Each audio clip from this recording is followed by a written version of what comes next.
Alright, man, today we're watching Craziest September of All Time. Now, we've had the Epstein files get released, Charlie Kirk get murdered, we've had Roblox getting sued, we've had all kinds of stuff happen this month. Well, this past month in September. It's October as the time I'm recording this, but anyways, let's get into the video. Let's go.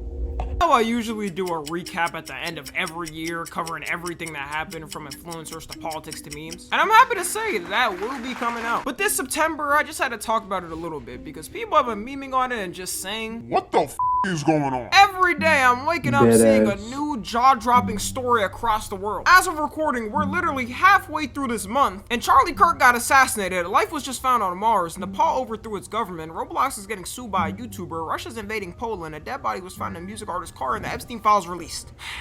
If this is 2025, we're not gonna survive 2026. I guess we can start off in order with Roblox getting sued by Law by Mike. Roblox has been going through the gutter ever since Schlepp made that exposed video on them. They've been losing billions and getting clowned on by the internet. Having politicians step up to fight against them, then getting sued by a state. I mean, when your game has animations like this, should we be surprised?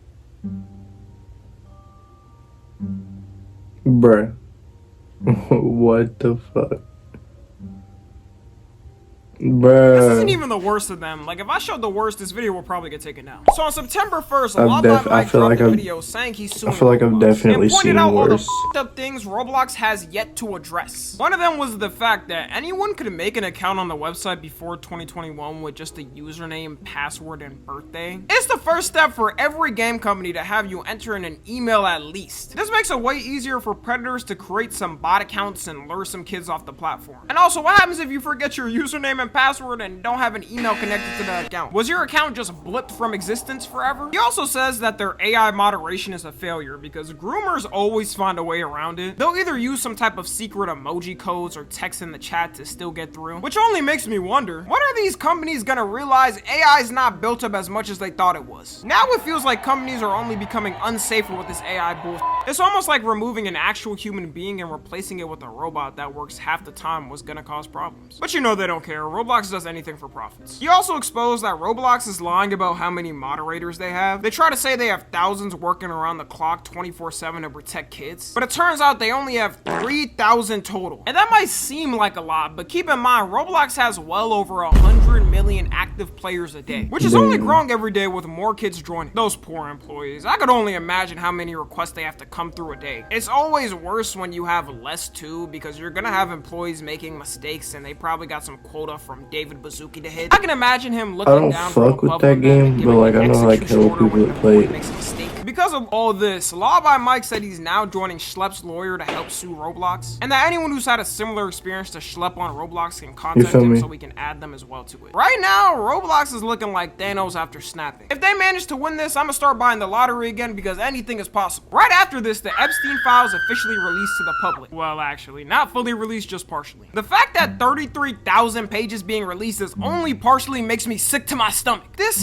was really the devil, bro. How did we live on the same planet as him? But randomly out of nowhere, a government branch decided to force Epstein's estate to release his 50th birthday book, which did indeed expose Trump for signing an inappropriate letter to Epstein. I always wonder how these rich dudes get so freaked out. Their freaky is always 10 octaves above the public. I don't know if I can show the letter, but I'm not gonna risk it because this vid might get taken down. It takes like 2 seconds to find on the internet anyways. The letter itself is a bad drawing of a naked woman's body, with Trump's signature directly on the bottom of it. This I feel is like in the interesting past, as if fuck. people heard that a president got exposed for signing a nude letter to a predator, they would assume he would have got impeached by now. Maybe this is just the bar that we've set for the future. They also had a fictional conversation between them on the letter. Aw, they're doing some cute Let me know in the comments such what y'all goals. think I'm of not this gonna right lie, here. 2 men having a fictional conversation written on a letter has got to be some form of zesty. There is never a time you'd ever see me and my homies do this with each other. At the end of the letter, the last thing Trump wrote is, "A pal is a wonderful thing.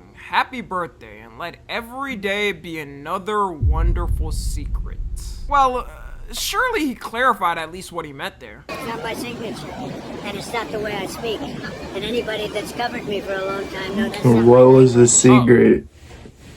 What y'all think his secret was? Well, I have no reason to say he's lying. I believe him. Moving on. It's crazy because if I'm president and I'm accused of being a predator like this, and I'm saying someone's smearing me with His fake face. signatures and all that, I'm instantly releasing a forensic analysis showing it's fake. Like, I run the What computer. the Give me the fuck? best one and get it done in a couple hours. But ever Nah. since he said this, there hasn't been a single peep from him about it. You've had to have some real genius out there to smear Trump with a fake signature 20 years ago knowing he would be president just to use it No, as dead political ass, like- People are pointing out also he has signatures from the Some past that look elite exactly like scientist. the one with Epstein, and even ones he signed in 2022 with that exact one. But he's changed up the signature ever since becoming president, which makes you think, is this man really dumb enough to think people won't go back to his old signatures and compare them to see how alike it is? The answer is...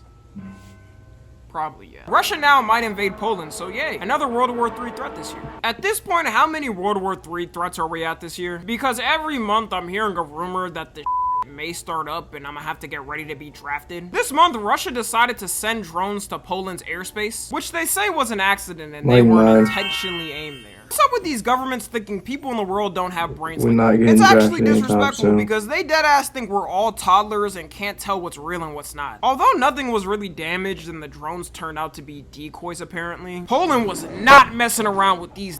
Word on the street is Poland's moving like the Texas of Europe. They deployed their jets to shoot down the drones because you gotta show dominance. And they also invoked Article 4 of the NATO treaty, which means they're now meeting with all other countries to discuss where further to go with this. All it takes is for them to agree to move to Article 5, and we potentially in them World War III trenches. The military better be able to hold this out with my tax dollars, because that draft is one I will be dodging. I don't care if I gotta act like Timmy from South Park, I'm not going. While a country was attacking another country, Gen Z in Nepal just said F it and burned down their government. Finally, Gen Z, it's time for us to rise up. I don't know why, but I thought in our lifetime we would never see the government overthrown with all of our modern technology. Probably like I thought half we of was America f***ing shit. Our generation thinking the got a bunch same of thing. femboys and furries. Are these the people that are supposed to fight? Like, whenever I see footage of a government being overthrown, it's always from the 80s or in black and white. But this all started when in Nepal, the government decided to randomly ban all major social media platforms. And with stuff like this, it's always a buildup. The people there already felt like the government was too corrupt. So this one little thing pushed them to the edge. At first, the protesters started peacefully with people asking the government to change its ways. But then the police started using rubber bullets and tear gas fighting the protesters. The one thing you never do to a peaceful crowd is start firing at them, because their next and only option is revolt. So all the Gen Z kids started fighting back and crowding the streets, slowly adding up to more and more until the police couldn't handle it. And in the middle of this revolt, for some reason, there was a random British tourist there vlogging to witness it all. When all other media fails and there's no other source, always count on a random British man in a miscellaneous country recording it. Had to get that content.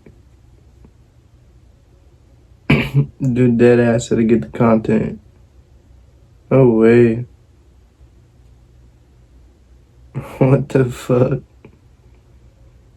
On the scooter and all. On the scooter and all, dude. On second No thought, the way. overthrowing can't be that bad. They gave him water for free. Apparently the whole thing was actually very wholesome other than the government buildings getting burnt down. People were helping each other if they got injuries and driving them to the hospital. People set up stations to give each other food to refuel. And after everything burnt down and their previous prime minister resigned, they cleaned the street together and are gonna start building up everything again. In a way, this is the most peaceful overthrowing of a corrupt government I've ever seen. After all this, they of course had to elect new people in the government considering all the old government got pushed out. And the place they chose to pick their leader wasn't in person, wasn't through local polling. They elected their new prime minister through Discord. Say what you want about Gen Z, but we get things done in the stupidest possible Ain't no way. New fucking prime way, minister bro. also would Ain't make her no the first fucking female way. prime minister in the country's history. So she got a lot on her plate, but you know what? Good luck to This is her true. and the rest of the Nepalian people. You could tell their government was corrupt because sadly there was 72 casualties just in the days of this going on. In America, if it came out the government off 72 people on the streets now, we would probably have a civil war all over the nation. Moving on, David, who's a singer that Discord. blew up in the past couple of years, mainly becoming big off of TikTok as most artists do nowadays. If you think you've never heard of his name, I guarantee if you hear one of his songs, you probably heard it on a TikTok before. His Tesla had been found abandoned on the street and got towed to a local towing yard. It was there for a while when the workers started noticing a bad smell coming from it. And when they called the police found a body in a bag in the trunk. I could not be a cop because I would not be the same after seeing something like that. As soon as it came out, all of his fans were like, it's over. Their favorite TikTok artist turned into OJ. But it turns out at the time it got found, he was on tour already for a while. So unless he pulled some mafia type of calls and had someone taken out and left in his trunk for some reason, which doesn't make sense if you're trying to hide a crime, but whatever, then it was pretty much impossible for him to have done the crime. The police also said he's not a suspect and he's working with them to help. That's gotta be awkward to address to the public, right? Usually artists are addressing scamming allegations or something else, but a murder, that's a little more than what we want. But fuck that, because now we got signs of Mars has life. What y'all think he did? Let me know in the comments right now. And that specific rock sample is also connected to an ancient river on the planet. They say the Mars rocks are about 3.2 to 3.8 billion years old. Whenever I see stats like this, it's always crazy because it shows our lives are literally nothing in the grand scheme of things. I don't even believe the universe is that old for real. Show me some 4K footage, then I'll start believing. The scientists found minerals on the rock that can be linked to life-friendly signs, which they match with the ones we have here. It also had elements like carbon, which is linked to microbiolife. The problem is, since we're on Earth and nobody's there, we can't fully confirm if it's 100% accurate. We have to manage on the rovers, which always have to break for some reason. But if they confirm it's true, it's the strongest evidence that Mars once had life like us or has life on it now. If they are there, I say we leave them alone. It would be kind of cool to chop it up with the alien and ask it how its life is going. Maybe have a little smoke session with it and get high. But we'll just drag them into our planet and all the bull we caused. They're probably gonna look at us like, damn. I know we're kind of up, but damn, being born a human is crazy. And for the last one, that's probably the most craziest thing that happened this month. You've all heard by now, but political commentator Charlie Kirk got assassinated in broad daylight. If y'all know me and my stances, y'all probably already know what I'm gonna say. Political violence is never the answer and doesn't solve anything. And judging from the reaction and the fallout from it, people are even more split than they already were. You got the dumbest of sides. One side laughing at a man getting gruesomely murked in front of hundreds of people, and the other side saying it's a civil war now and it's time to get locked and loaded. It's time we rise.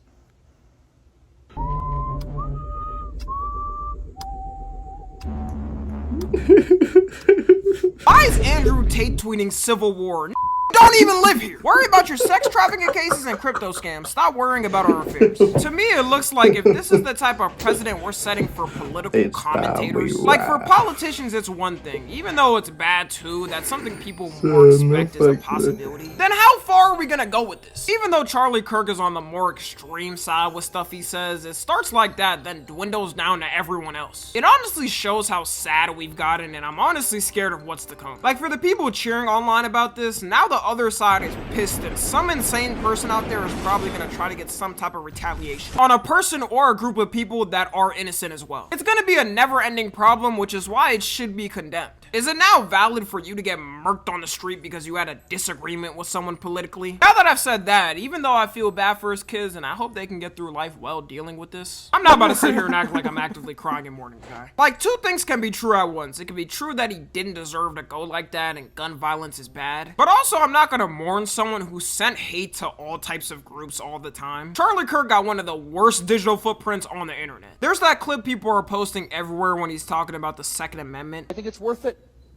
I think it's worth to have a cost of, unfortunately, some gun deaths every single year so that we can have the Second Amendment to protect our other God-given rights. And yeah, that's definitely not a good look for what happened. He's also said things like the Civil Rights Act was a mistake, said abortion is now worse than the Holocaust. He was a huge rage baiter, and even though I'm not gonna celebrate what happened, I see why some people don't care. This whole thing has turned into a giant political butt fight. You got all the conservatives blaming liberals and saying it's because of their rhetoric and the way they talk that it happened. And then you got the liberals saying that's hypocritical because they do the exact same thing and would probably laugh at one of their people on their side dying. I hate to have the commentator take, I guess, but yeah, it is truly both sides would act the same in the exact same scenarios if it was a person on their side. Like, it's just how things work. I do think it's funny though how all the conservatives are saying how could people celebrate, acting like they haven't been making fun of George Floyd for 5 years. George Floyd jokes were never funny to me when they first happened, and the fact they keep bringing him up nowadays like it's supposed to be some